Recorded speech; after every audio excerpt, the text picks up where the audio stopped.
Oke, jadi perkenalkan saya Cia dan juga teman saya Nia. Kami dari Binus ingin menanya soal eh, apakah kakak sebagai owner pemilik sate khas Blora ini apa benar kerjanya itu sendirian tanpa pegawai atau mungkin dibantu oleh keluarga sendiri?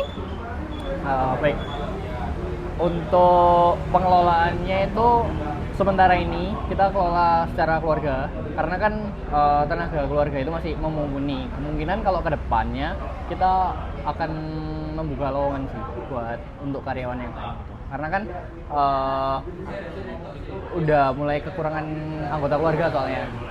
Gitu. Oke, baik. Oke, lanjut ke pertanyaan yang kedua ya. Selain masalah pegawai, apakah ada kendala menjaga hubungan sama pelanggan? Misalnya kayak soal pelayanan yang lama atau uh, ya pokoknya sebagainya seperti itulah kayak mungkin apa? Itu pasti ada sih. Karena kan eh, terkadang itu meskipun tenaganya mencukupi gitu kan, kadang itu kita terima banyak orderan itu dari orang yang makan di tempat, sama kadang itu juga ada order dari Gojek. Jadi kita harus kayak misah-misah gitu, terus mana yang harus didahuluin, kadang itu rancu di situnya. Jadi untuk kendalanya di situ sih biasanya. Tapi kalau misalnya untuk menjaga komunikasi itu kita masih tetap bisa, cuma mungkin ya itu pelayanannya agak sedikit lama aja. Oke, baik. Lagi. Oke, terus kalau Sate Blora ini udah masuk organisasi UMKM belum? Belum sih. Kalau untuk Sate Blora belum pernah join komunitas atau membuat komunitas belum untuk UMKM itu. Terus kalau di sini selain ciri khasnya kan sate, Ya. selain sate ada nggak yang lain? Karena di sini kan emang sate khas Blora sama tahu telurnya kan. Nah, untuk satenya itu udah ada khasnya sendiri. Beda lah dari sate yang lain, dari bumbu, terus apa namanya, ukuran dari satenya, itu terus sama tahu telurnya itu kan biasanya mayoritas tahu telur itu kan menggunakan petis kan. Nah, kalau di sate khas Blora itu kita nggak pakai petis gitu.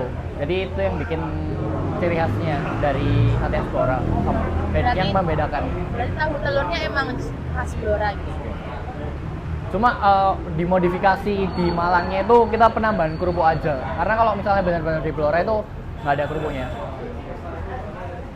Sudah sih, itu aja.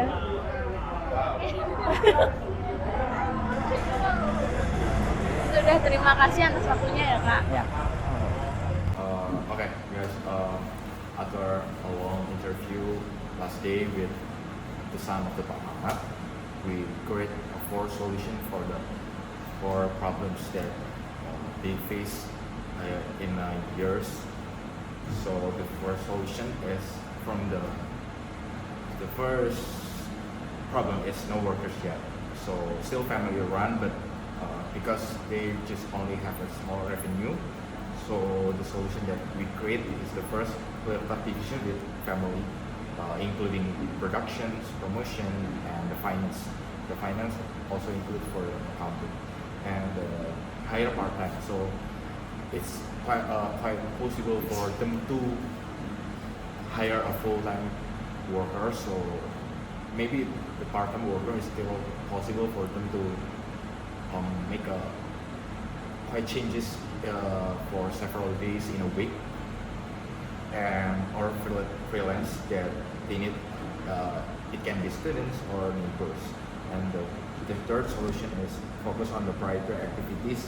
It can be online marketing, bestseller, to grow the revenue is become more faster. And the second is innovation only in the main product.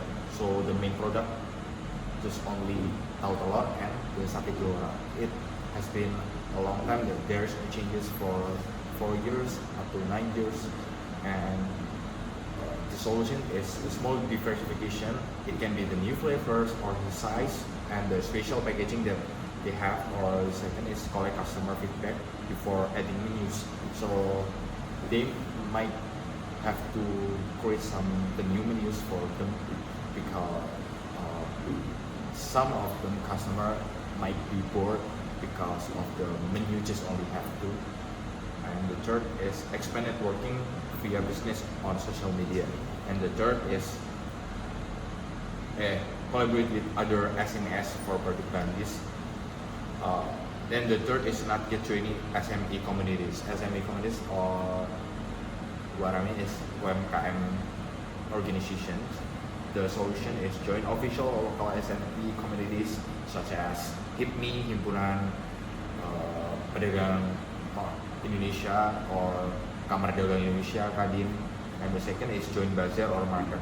It can be food festival or just only an expo or event that create in a month, just only once. And the third is expand networking via business on social media. And the fourth is time and miscommunication issues. The solution is use simple tools such as Google Sheet for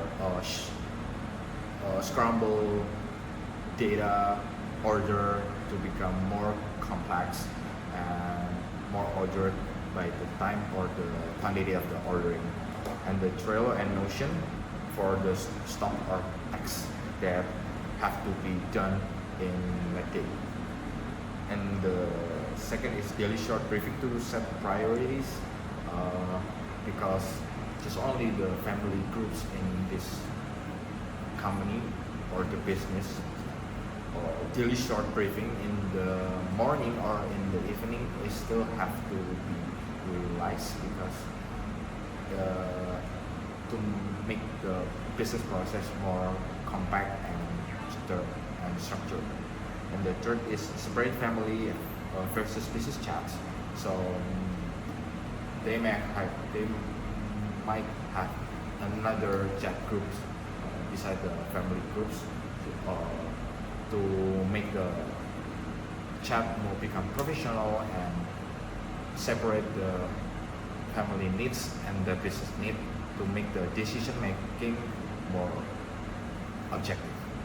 So the four solution has been presented, and make this four solution can give the Pak Mamat become more better future. Thank you, guys.